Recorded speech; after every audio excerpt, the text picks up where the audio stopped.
और आइए अब आगे बढ़ते हैं। हमारे की यूनिवर्सिटी के कार्यक्रम में कांग्रेस नेता राहुल गांधी ने इमरजेंसी लगाने को साफ तौर पर गलती माना, लेकिन उन्होंने मौजूदा हालात को इमरजेंसी से भी बुरा बताते हुए मोदी सरकार और आरएसएस पर संस्थाओं को काबू में करने का आरोप लगाया। इसके बाद बीजेपी हमलावर है।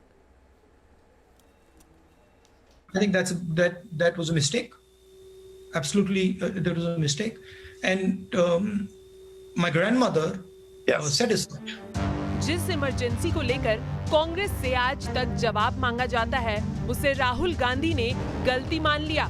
यूनिवर्सिटी के लाइव शो में राहुल ने साफ तौर पर माना कि 1975 में आपातकाल लगाना उनकी दादी इंदिरा गांधी की भूल थी। I think that was a mistake. Absolutely, that was a mistake. And my grandmother said as such.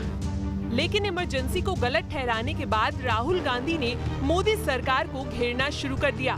Rahul Gandhi ने कहा कि आज भारत में लोकतंत्र सुरक्षित नहीं है और विपक्ष को दबाया जा रहा है। In debates in parliament, the mic is shut off. I mean, that's the extent of it, right? So we are not allowed to speak in parliament.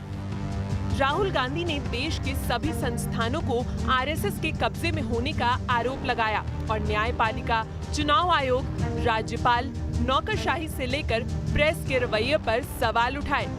उन्होंने कहा कि आज देश में हर संस्था पर आरएसएस का कब्जा है। RSS that is penetrating all Indian institutions. There's not a single one that is not under attack, and it's systematically done.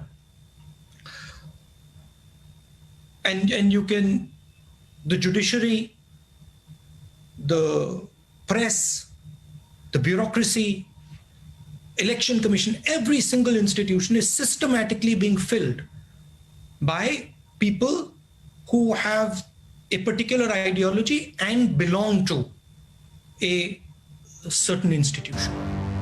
70 साल के शासनकाल में कांग्रेस पर संवैधानिक संस्थाओं से खिलवाड़ के आरोप लगते रहे हैं, लेकिन राहुल गांधी ने इन्हें खारिज करने में देरी नहीं लगाई।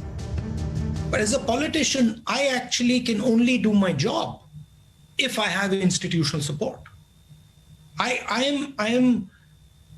get support from the judiciary. I get support from the election commission. I get support from a whole number of institutions that actually protect the conversation, the debate. If I don't have that support, I literally can't do my job.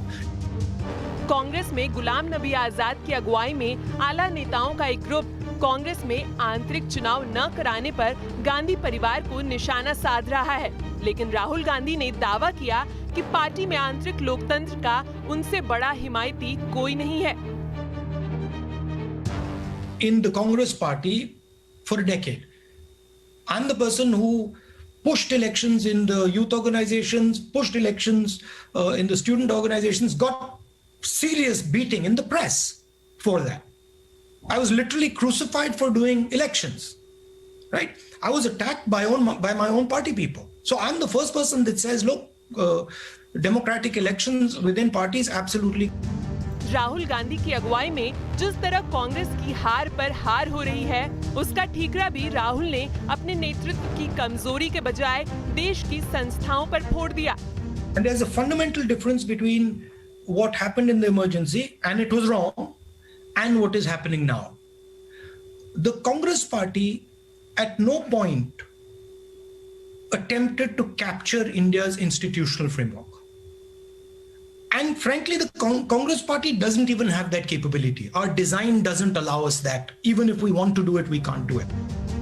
Rahul के बयान के बाद BJP भी हमलावर है।